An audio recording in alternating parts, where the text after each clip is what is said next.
جیسا کہ ابھی ہم نے واٹس ایپ میں دیکھا کہ ایک فتویٰ آیا دارالعلوم دیوبند کا، دارالعلوم دیوبند کا ایک فتویٰ آیا. ایک صاحب ہیں شاید ادیم نام کے، ادیم، یہ تیوڑا سے، انہوں نے کہا کہ کچھ لوگوں کو ہم سنتے ہیں وہ یہ بیان کرتے ہیں کہ آپ نے اگر ووٹ دیا تو آپ کا ایمان خطرے میں آ گیا. کیا ووٹ دینے والا اسلام میں ووٹ ڈالنا کیسا ہے؟ کیا منع ہے یا کیا ہے؟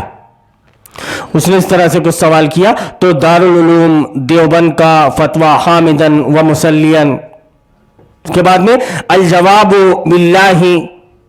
باللہ التوفیق. بلکہ میرا ایسا خیال ہے کہ یہاں پہ ہونا چاہیے تھا الجواب بالشیطان التوفیق، شیطان کی توفیق سے انہوں نے جواب دیا. کیا جواب دیا؟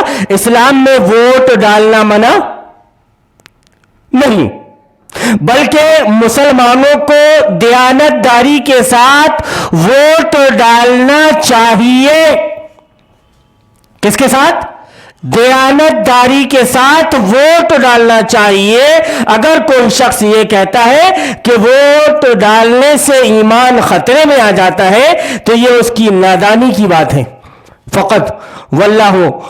واللہ تعالی عالم، یہ تو حقیقت ہے، اللہ رب العالمین تو اچھی طرح سے جانتا ہے، تم نہیں جانتے. جو تمہارے اوپر وحی نازل ہو رہی ہے، یا وہ لوگ جو یہ سمجھ رہے ہیں کہ فتویٰ اگر دارالعلوم دیوبند کی طرف سے آ گیا تو گویا یہ وحی ہے منزل من اللہ. اب اگر تم نے اس کا درجہ اس کو دے دیا تو یہ سمجھ لو کہ تم ایمان سے خارج. کیوں؟ کہ تم نے اللہ کی بات کو نہیں سنا، تمہارے پاس کسوٹی موجود نہیں، تمہارے پاس پیمانہ موجود نہیں کہ تم حق بات کو سنو سمجھو یا پڑھو. تمہارے پاس کوئی پیمانہ نہیں کہ تم اس بات پر یا اس کسوٹی پر ڈال کر کس کے چیز کو دیکھ لو کہ یہ چیز کھری اتر رہی ہے یا نہیں. اتنے بڑے بڑے نام اور درشن چھوٹے. آپ دیکھ رہے ہو کہ طاغوت کے سلسلے میں اس سے پہلے 30-35 پروگرام، اس کے بعد میں 20-25 پروگرام اور یہ 45-46واں پروگرام طاغوت کے سلسلے میں چل رہا ہے. کئی آیتیں آپ کے سامنے آئیں، کئی آیتوں کو واضح کر کے، کئی آیتوں کو ہم سامنے لا کر آپ کے سامنے واضح کر رہے ہیں کہ یہ کفر ہے، شرک ہے، شرک ہے، شرک ہے. آج کا سب سے بڑا، آج کا سب سے لیٹسٹ شرک یہ ووٹ ہے، نظام طاغوت میں ووٹ ڈالنا. اور اتنے ذمہ دار مفتی، مفت خور، 3 مفتیوں کی دستخط. کیسے؟ تمہیں مفتی کس نے بنا دیا؟ بات کر رہے ہو شریعت کے حوالے سے، جواب دے رہے ہو، اللہ کی توفیق سے تم بات لکھ رہے ہو، لیکن اللہ کے کلام کی ایک آیت موجود نہیں. دھرنا دیتے ہو، یہ ڈھنڈورا پیٹتے ہو کہ ہم نبی کریم صلی اللہ علیہ وسلم سے محبت کرنے والے ہیں، ان کے عاشق ہیں، ان کے لیے دم مارتے ہو، لیکن حال یہ ہے کہ ایک حدیث کا حوالہ موجود نہیں. کیسا؟ اور پھر عوام کا بھی یہ حال کرے بھیا. جہاں دیو بند ہے نا، چلنے پھرنے والے دیو بند ہے نا، وہاں سے اگر کوئی فتویٰ آ گیا تو شریعت سے زیادہ ہم اس کو افضل سمجھیں گے. اس کے مطابق ہم عمل کریں گے کہ جو کچھ ہے وہاں سے قرآن و حدیث کے مطابق ہی آتا ہے. یہ مینٹلٹی بن گئی عوام کی کہ اگر مدرسے سے کوئی فتویٰ ان کے سامنے آ گیا، مدرسے سے کوئی فتویٰ ان کے سامنے آ گیا تو یہ سمجھتے ہیں کہ جو کچھ آیا ہے وہ سب کچھ صحیح ہے. اور پھر بڑے بھولے بن کر یہ کہتے ہیں، بڑے بھولے بن کر کہ بھائی جان ہم نے تو فتویٰ پوچھا تھا مولانا صاحب سے، مولانا صاحب نے جواب دے دیا.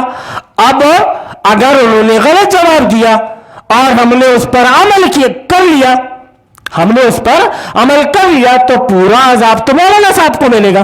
ہم نے تو مولانا صاحب کے کہنے کے مطابق ووٹ ڈال دیا. تو اپنے گریبان میں تھوڑا اپنے دل کو ٹٹول کر دیکھو. اگر آپ یہ بیان سن رہے ہیں تو طاغوت کے سلسلے میں میرے پورے بیان سنیں اور دارالعلوم دیوبند میں بیٹھ کر سوال کریں کہ یہ آدمی کیا کہہ رہا ہے، اس کی بات کا جواب دیجیے، اس کی بات کا جواب دیجیے آپ۔ لیکن ظاہر سی بات ہے کہ بڑے بڑے مدارس ہم نے کھنگال لیے، بڑے بڑے، چاہے وہ ادھر کے ہو یا ادھر کے ہو، ساؤتھ کے ہو یا پھر ادھر نارتھ کے ہو، کہیں پہ بھی جواب آپ کو صحیح نہیں مل سکتا، کیونکہ یہ خود جمہوریت پرست ہیں۔ ان کا عمل کتاب اللہ سنت رسول اللہ کے مطابق نہیں، ان کا عمل شریعت پر نہیں، ان کا عمل طبیعت پر ہے، جیسی طبیعت چاہتی ہے ویسا فیصلہ کر دیتی۔ ابھی پوچھ لو آپ کہ نماز میں نیت کہاں باندھنی چاہیے، آمین بولنی چاہیے یا نہیں بولنی چاہیے، وہی دارالعلوم دیوبند بنے، دیکھ لو آپ کہ کتنی آیتیں اور کتنی حدیثیں لکھ کر کے پیش کرتے ہو۔ روزہ کس آدمی کا ٹوٹ جاتا ہے، ذرا پوچھو آپ، دیکھ لیں آپ کتنی آیتیں اور کتنی حدیثیں لکھ کر کے پیش کرتے ہیں۔ کیوں؟ آیتیں اور حدیثیں صوم و صلات کے لیے، حج اور زکات کے لیے، اس کے علاوہ قرآن میں کچھ نہیں ہے، اس کے علاوہ قرآن میں کوئی دوسری دلیلیں موجود نہیں ہے۔ پھر اس کا مطلب کیا ہے کہ الیوم اکملت لکم دینکم واتممت علیکم نعمتی، کہ آج میں نے تمہارے لیے تمہارے دین کو مکمل کر دیا۔ اللہ نے دین کو مکمل کیا ہے محترم، اللہ کی توفیق سے لکھ رہے ہو، لیکن بات ایسی لکھ رہے ہو کہ وہ شیطان کی توفیق سے ہی کوئی آدمی لکھ سکتا ہے، اللہ کی توفیق سے باطل کی ہم نوائی میں کوئی بات نہیں لکھ سکتا۔ ایسے آدمی شریعت کے شین سے تک واقف نہیں، اگر شریعت کے شین سے واقف ہو جاتے تو اس طرح کے الفاظ قلم بند نہیں کر رہے ہوتے، اس طرح کے فتاوے نہیں دے رہے ہوتے۔ اور عوام تو بھی سن لے کہ اللہ رب العالمین تجھے بھی معاف نہیں فرمائے گا، کم سے کم اس سوشل میڈیا کے زمانے میں، جبکہ پروگرام وائرل ہو رہے ہیں، لوگ سن رہے ہیں، سمجھ رہے ہیں، تم کو چاہیے تھا کہ تم تلاش کرتے، جو تلاش کرنے والے تھے، جو جستجو کرنے والے تھے، ان تک کہ یہ بات پہنچ چکی اور وہ آج باضابطہ اس پر عمل پیرا ہے۔ لیکن وہ لوگ جنہوں نے مصلحتوں کو اپنا معبود بنا لیا، جنہوں نے سمجھوتے کو اپنا معبود بنا لیا، جنہوں نے اپنی خواہش کو اسلام پر ترجیح دی، جنہوں نے قوم کو اسلام پر ترجیح دی، ایسے لوگوں سے دین یہ سمجھ رہے ہیں، تو یہ لوگ دین ان کو ویسا ہی بتائیں گے جیسا ان کی طبیعت میں ہے، دین وہ ویسا نہیں بتائیں گے جیسا شریعت میں ہے۔ اور شریعت یہ کہتی ہے کہ آپ ذرہ برابر بھی،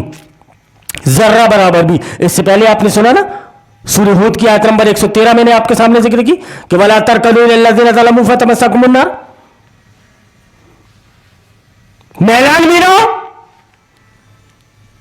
وعید بھی آپ نے سنی، کیسے لوگوں کے ساتھ میں نہ بیٹھو کہ جو اللہ کی آیات کا مذاق اڑا رہے ہو، ورنہ تمہارا شمار بھی ان لوگوں کے ساتھ میں ہوگا، یہاں تک کہ وہ کسی دوسری بات میں مصروف نہ ہو جائے۔ یہاں پر تو اللہ کے قانون کا مذاق اڑایا جا رہا ہے، اس کے مقابلے میں دوسرا قانون بنا لیا گیا، لیکن تم خاموش بیٹھے رہو اور اپنی زبان سے کچھ نہ کہو، خاموش بیٹھے رہو بس۔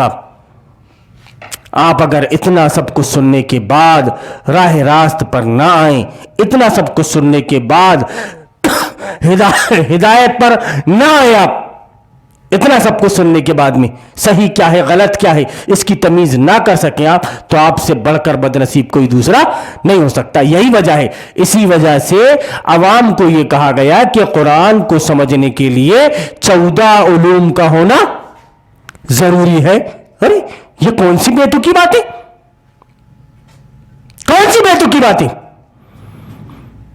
ہمارے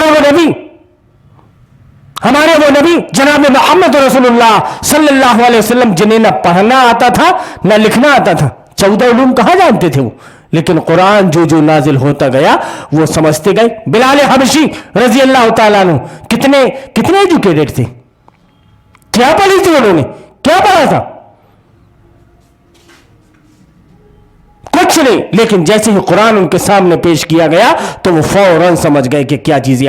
ہاں جو ایجوکیٹڈ ویل ایجوکیٹڈ تھے انہوں نے انکار کیا.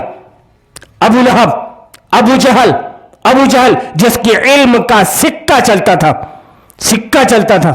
کوئی آدمی اگر اس کو شعر نہیں بنتا تھا، ایک مصرع بنا اور دوسرا مصرع اس کا بن نہیں پاتا تھا، تو رات میں آ کر کسی دیوار میں وہ لکھ کر چلا جاتا تھا. ابو جہل آتا تھا اور اس کا شعر کا دوسرا مصرع اس کے بازو میں لکھ کر وہ چلا جاتا تھا. اتنا ٹیلنٹڈ. لیکن ہدایت نہیں پا سکا. ہدایت وہی پا سکے جن کو اللہ رب العالمین نے ہدایت دی. وہ ہدایت پا گئے. تو یہ کون سی چیز آپ نے لا کر کے بڑھا دیا ایکسٹرا کہ 14 علوم کا حاصل کرنا ضروری ہے اس کے لیے؟ جب تک آپ کو 14 علوم کا نالج نہیں ہوگا آپ قرآن کی بات نہیں سمجھ سکتے. ہاں قرآن پھر یہ کیوں بیان فرما رہا ہے افلا یتدبرون القرآن، کہ قرآن پر غور و فکر کیوں نہیں کرتے؟ قرآن میں اللہ رب العالمین یہ خود بیان کر دیتا کہ دیکھو قرآن کو سیکھنے کے لیے یا قرآن کو سمجھنے کے لیے آپ کے پاس 14 علوم کا ہونا ضروری ہے، تب آپ قرآن کو سمجھ سکیں گے. اللہ رب العالمین وہ نہ بیان کر کے یہ بیان فرماتا ہے کہ تم قرآن پر غور و فکر کیوں نہیں کرتے؟ کیا تمہارے دماغ میں تمہارے دلوں میں تالے چڑھ گئے ہیں؟ حقیقت میں وہ لوگ جو اس طرح کی تعویلیں پیش کرتے ہیں، حقیقت میں وہ لوگ جو اس طرح کی باتیں قرآن کے مشن کے خلاف لکھتے ہیں، ان کے دلوں میں تالے چڑھ گئے ہیں. جیسا کہ ایک خطبے میں نے بیان کیا تھا کہ حلق کے اندر انگلی ڈال کر مسلک کو باہر نکالنا ہوگا، تب قرآن حلق سے نیچے اترے گا، ورنہ کنڈیشن یہ ہے کہ لا یجاوز تراقیہم، کہ وہ حلق سے نیچے نہیں اترے گا. اللہ رب العالمین سے دعا ہے کہ اللہ رب العالمین ہمیں توفیق دے کہ ہم ایسے نام نہاد مفتیوں سے بچیں. نبی کی امت کو سمجھ دے کہ یہ نام نہاد مفتیوں سے بچے اور پوری طرح سے اپنے دین کے معاملے میں ان کے اوپر بھروسہ نہ کر لیں. سمجھے وہ آدمی اپنا مکان تعمیر کرتا ہے تو کلی طور پر انجینئر پر بھی بھروسہ نہیں کرتا. وہ جا کر نگرانی کرتا ہے کہ یہاں سے ایسا کیسا ویسا کیسا، اور اگر کچھ غلط ہوتا ہے تو فوراً اس سے سوال کرتا ہے. تو آپ اپنے دین کے سلسلے میں یہ ایسے دیو پر جو بند ہیں ان کے اوپر کیسے بھروسہ کر سکتے ہو؟ دیوبند کے جو دیو ہیں ان کے اوپر تم کیسے بھروسہ کر سکتے ہو؟ اگر تم نے ان کے اوپر بھروسہ کر لیا تو یہ جان لو کہ تمہاری دنیا بھی خطرے میں اور تمہاری آخرت بھی خطرے میں. اللہ رب العالمین سے دعا ہے کہ اللہ رب العالمین ہمیں اس مسئلے کو سمجھنے اور عمل کرنے کی توفیق دے. ہمیں توفیق دے کہ ہم طاغوت کا انکار کر سکیں اور لوگوں تک کھل کر یہ بات ہم بیان کر سکیں، کیونکہ الیکشن ہر جگہ آ رہے ہیں مصروف رکھنے کے لیے. ہر 5 سال میں آدمی کی جوانی یا آدمی کرنے کے لیے کچھ کام مانگتا ہے اور شیطان نے اس کو ایک کام دے دیا کہ اب آپ کو یہ کام کرنا ہے. سب اس کام میں لگے ہوئے ہیں. اللہ توفیق دے ہم کو کہ اور سارے مسلمانوں کو کہ شیطان کی اس چال کو سمجھ لیں اور اس کا ساتھ نہ دیں. اللہم ارنا الحق حقا وارزقنا اتباعہ وارنا الباطل باطلا وارزقنا اجتنابہ. آمین یا رب العالمین. لوگوں کا رد و قبول ہرگز حق و باطل کا معیار نہیں ہے. لوگوں کی اکثریت اگر اندھیروں میں بھٹکنا اور ٹھوکریں کھانا چاہتی ہے تو خوشی سے بھٹکے اور ٹھوکریں کھاتی رہے. ہمارا کام ہر حال اندھیروں میں چراغ جلانا ہی ہے اور ہم مرتے دم تک یہی کام کرتے رہیں گے. ہم اس سے خدا کی پناہ مانگتے ہیں کہ ہم بھٹکنے یا بھٹکانے والوں میں شامل ہو جائیں. خدا کا یہ احسان ہے کہ اس نے ہمیں اندھیروں میں چراغ جلانے کی توفیق بخشی. اس احسان کا شکر یہی ہے کہ ہم چراغ جلاتے جلاتے مر جائیں.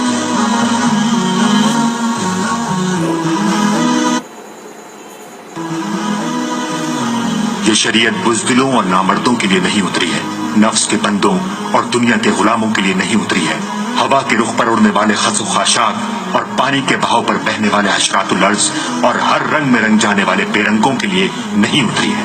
یہ ان بہادر شیروں کے لیے اتری ہے جو ہوا کا رخ بدل دینے کا عزم رکھتے ہوں، جو دریا کی روانی سے لڑنے اور اس کے بہاؤ کو پھیر دینے کی ہمت رکھتے ہوں.